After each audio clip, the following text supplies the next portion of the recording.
আরহানের তাদের কান্নার আওয়াজে ঘুম ভেঙে গেছে আর সে অনেক রেগে গেছে। আমি তাদেরকে খাবার খাওয়াই আর তারা চুপ হয়ে যায়। আমি আরহানকে বলি, জামাল ভাই আজকাল অনেক চুপচাপ হয়ে গেছে, গোলডিপ অনেক বেশি খাচ্ছে, উনার কি কিছু হয়েছে? আরহান তখন ঘুমের ঘরে ছিল। সে বলে, অফিসের কোনো টেনশন হবে, ও ঠিক হয়ে যাবে। এই বলে ও পাশ ফিরে শুয়ে পড়ে। সেই কারণটা আমরা আর কেউ জানতে পারলাম না। তার আগেই জামাল ভাই এই পৃথিবী ছেড়ে চলে গেলেন। আর আজকাল আমার বড় দিদি একটা নতুন নাটক শুরু করেছে। যেই আরহান অফিস থেকে বাড়িতে ফিরত, সে ঘর থেকে বেরিয়ে তাকে ধরে কাঁদতে শুরু করত আর তারপরে জ্ঞান হারিয়ে পড়ত। আরহান তাকে ধরে ডাক্তারের কাছে নিয়ে যেত। একদিন আমি দেখি দিদি একটা ভালো স্যুট পরে সুন্দর করে মেকআপ করে ঘর থেকে বেরিয়ে এসে আরহানকে বলে, তোমার দাদা আমাকে এইভাবে দেখতে অনেক পছন্দ করত। সে বলতো আমি যেন সব সময় এইভাবে সেজে থাকি। আরহান বলে, তুমি এখনো এইভাবেই সাজবে? দাদা নেই তো কি হয়েছে, দাদা নিশ্চয়ই উপর থেকে তোমাকে দেখছে। তারপর থেকে সে রোজ সাজতে শুরু করে। সে আজকাল ঘন্টার পর ঘন্টা আরহানের সাথে বসে গল্প করে। আমি আর এইসব দেখতে পারছিলাম না। প্রত্যেক 2-3 দিন পর পরই সে জ্ঞান হারিয়ে পড়ার নাটক করে আর আরহানের সাথে ডাক্তারের কাছে যায়। একদিন আমি দেখি সে যখন ডাক্তারের কাছ থেকে ফেরে, তার হাতে শপিং ব্যাগ। আরহান বলে, বৌদির মন ভালো করার জন্য আমি তাকে শপিংয়ে নিয়ে গেছিলাম, যাতে তার মনে না হয় যে দাদা নেই, তাই তার শখ মেটানোর জন্য আর কেউ নেই। তারপর একদিন আমি যা দেখি সেটা দেখে আমার ধৈর্যের বাঁধ ভেঙে যায়। একদিন রাতে সন্তানের কান্নার আওয়াজে আমার ঘুম ভেঙে যায়। আমি দেখি আরহান ঘরে নেই। আমি যখন খাবার বানানোর জন্য রান্নাঘরে যাচ্ছিলাম, তখন আমি দিদির ঘর থেকে হাসির শব্দ শুনতে পাই। আমি আস্তে আস্তে দিদির ঘরের দিকে যাই। ঘরের দরজাটা বন্ধ ছিল, কিন্তু জানলাটা খোলা ছিল। আমি জানলা দিয়ে যা দেখলাম সেটা দেখে আমার পায়ের তলা থেকে মাটি সরে গেল। আমি ঘরে এসে কাঁদতে থাকলাম। সন্তানদেরকে খাইয়ে তাদেরকে ঘুম পাড়িয়ে দিলাম। কিছুক্ষণ পরে আরহান হাসতে হাসতে ঘরে আসে। আমাকে দেখে জিজ্ঞেস করে, তুমি এখনো জেগে আছো? আমি বলি, তুমি কোথায় ছিলে? আরহান বলে, দাদা এই পৃথিবী ছেড়ে চলে যাওয়ার পর থেকে বৌদি অনেক ভেঙে পড়েছে। আমি যখন পানি খেতে গিয়েছিলাম, তখন তার ঘর থেকে কান্নার আওয়াজ শুনতে পাচ্ছিলাম।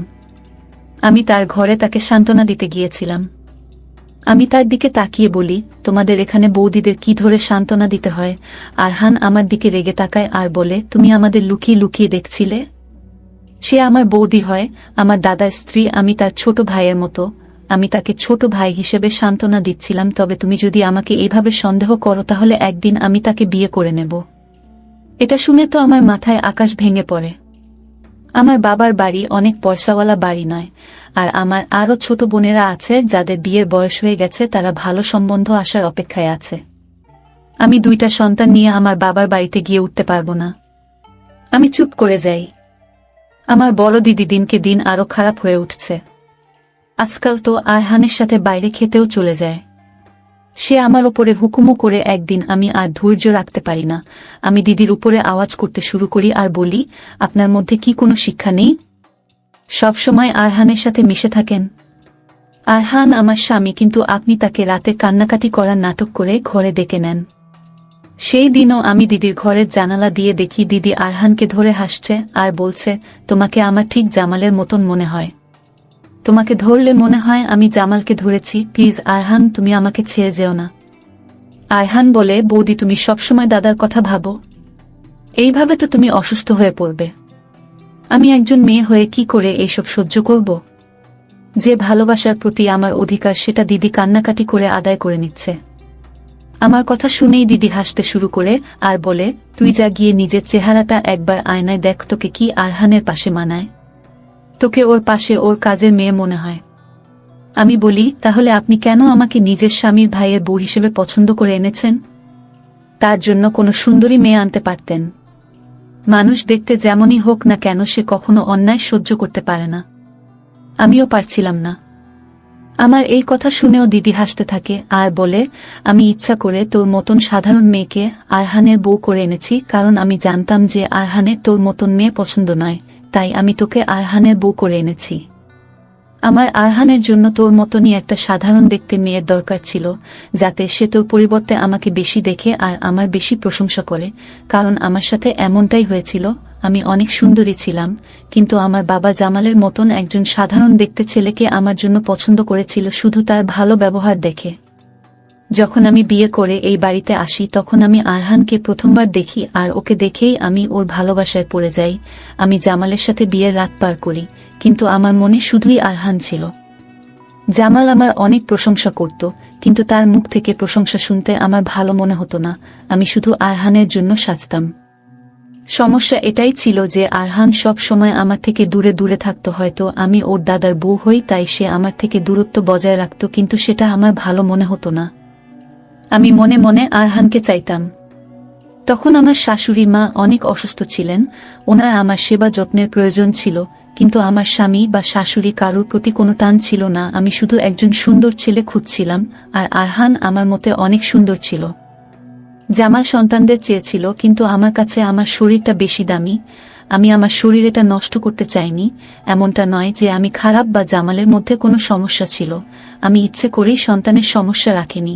আমি সন্তান চাইনি, আর এই অজুহাতে আমি জামালের থেকে দূরে থাকতে পারতাম আর আরহানের কাছে যাওয়ার চেষ্টা করতাম। আমার শাশুড়ি মা এই পৃথিবী ছেড়ে চলে যাওয়ার পরে আমি আরহানের সাথে কথা বলতে শুরু করি। জামালের এটাই মনে হয়েছিল যে আমি হয়তো তার ভাইয়ের খেয়াল রাখছি, ওকে ওর মায়ের অভাব বুঝতে দিচ্ছি না।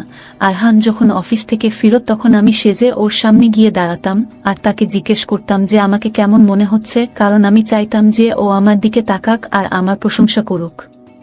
ওর মুখ থেকে প্রশংসা শুনে আমার মন ভরে যেত। আরহানের বউ যদি আমার থেকে বেশি সুন্দরী হতো তাহলে আরহান তার প্রশংসা করতে ব্যস্ত হয়ে পড়ত। আমি সেটা কি করে সহ্য করতাম? বিয়ের প্রথম দিন আরহান আমাকে বলেছিল, বৌদি তুমি কেন এমন একটা মেয়েকে আমার জন্য পছন্দ করে আনলে?